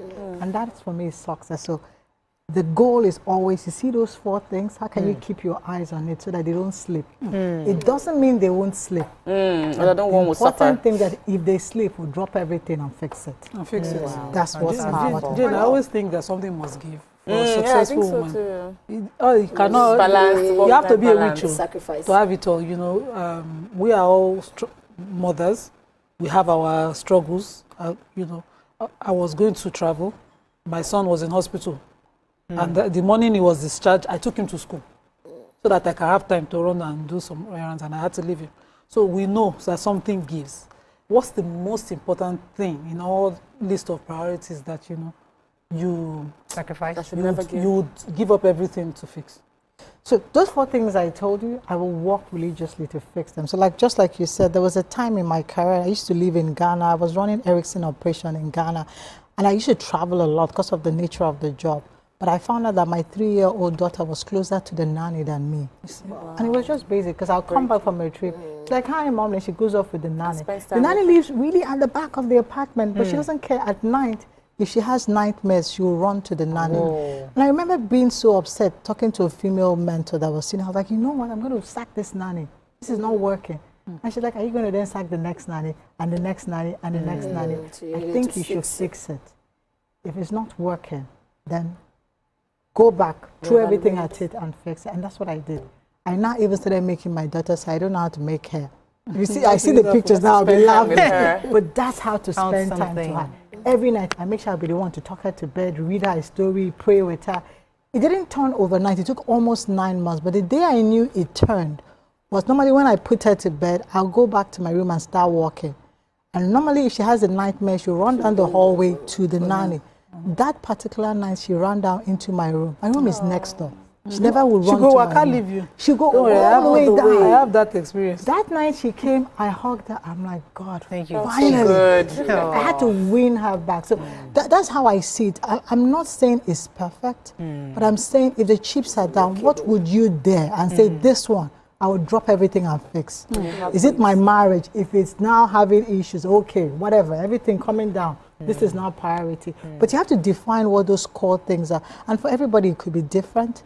So if you know what yours is, you make sure you give it attention. So I know we don't want to focus much on your career, but because we're wrapping up very soon, just touch on 1 or 2 of this. Because people are hearing NICOMS and I'm wondering, the only thing Nigerians remember about NICOMS is like he fell one time during just time. He lost. We lost it. That's what Nigerians know about NICOMS. I'm wondering, because, I mean, those of us in this industry, we know about Utelsat, we know satellites, we know communications, but what exactly is your role? What exactly does NICOMS do? So I will start by saying we should be proud. There are 54 countries in Africa. What NICOMS has, or Nigeria has, only about a handful, like 4 countries, Egypt, South Africa, Morocco, and maybe Angola, can do it. Okay. So we have a communication satellite. Okay. Yes, the first time we attempted it in 2007, it failed. But like tech, It's like buying a phone. The first time it didn't work. Yeah. We attempted it again in 2011. And since 2011, we've had that communication satellite, the size we have managed it ourselves. There is no expatriate in that building. Wow. We are managing. And if I look at it on the African continent, the closest to that advanced talent sits in West Africa, in Nigeria. There's no other operator in West Africa that is owned by. So sometimes we don't, because it's always easy to see your mistakes and amplify it. You don't see the value. There's some of the, technology we have on that satellite. Nobody else can do it in Africa. Like we're having foreign companies coming to try and access that technology. So it's good that we are proud of that. The fact that we were one of the few to launch that. We were actually the first to launch a communication satellite in Africa as a nation. Not like Eutelsat, those are privately owned companies. And we've been running that for almost 14 years. Now, I think what is required is like something we were saying earlier on about how do we focus and make sure that the things that are priority. So how do we make sure we run it so that it can actually fulfill its mandate? And its mandate, what is the mandate here? Tell us the mandate. The mandate is to provide connectivity, primarily for Nigerians and of course to commercialize it. Now the great thing about satellite is that it can complement, technology is layered. It's not only mobile operators, it is not only fiber. It's the combination of all three. Because there's some use cases you cannot do it. To put connectivity on a plane, is only a satellite can do it. On a moving train, on a moving ship, it's only a satellite. To broadcast, this is your TV. How do you broadcast satellite TV? So, you see, the thing is that when I think, I feel like NICOMSAT is late to the party. And the reason is because, NBC was here the other day talking about the fact that you're going to be helping to migrate our channels. But we are now on digital. We're like, thank you for that. But we're past that because we've been on Eutelsat. Many private companies have already used international satellites and they're even migrating now. So it's like, Nigeria, welcome, thank you, but you're late to the party, don't you think? So I agree in a way that there were errors in the past. But like in my place, they say that whenever you wake up is your morning. Now we have woken up. We want it to be. And there's still value for it. The broadband penetration for Nigeria is still less than 50% for over 200 million people. Wow, so there is no other country in Africa you will see this market sizing. Why do you think others are here? We have to wrap up. Thank you. Unfortunately, we run out of time. I'm so sorry, but we have to. But thank you. We'll bring you back again to break it down for Nigerians because, as you said, we should be proud of what you're doing. But we are really happy to have you. It was a pleasure having you on the show. Thank you. That is all we can take on today's show. Hope you learned a few things as we have. Have a great day. We'll see you tomorrow. Bye for now.